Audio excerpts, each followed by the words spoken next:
Here is a quick step-by-step on how to connect your Android phone to your Mercedes-Benz. In this video, we will show you how to connect to Android Auto, pair with Bluetooth to your onboard infotainment system, as well as how to integrate text messaging. First, let's set up Android Auto.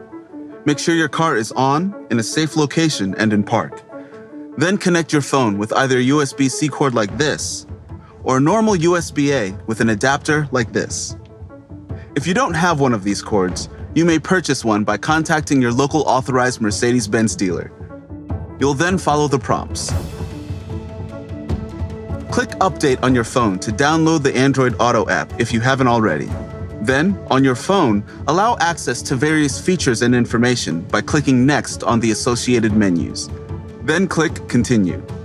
Allow access to messages. Then, just let it connect, and you and your Android Auto should be activated. Now, if for any reason you want to get back to the MBUX interface, just select the Mercedes-Benz icon. To return to Android Auto, just select the Android Auto icon. Next, let's learn how to pair your Android to your infotainment system using Bluetooth. Note, for this, you will not need a cord at all. First, make sure your phone's Bluetooth is turned on under Settings. Then, select the connected phone icon under the main phone icon on your home screen. Next, select Connect New Device. Your phone's name will appear, and select it to connect.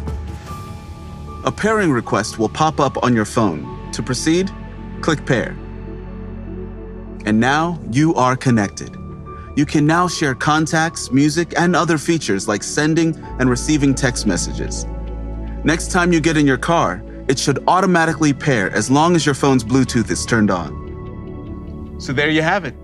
Your phone is now connected, paired, and most importantly, part of your Mercedes-Benz experience.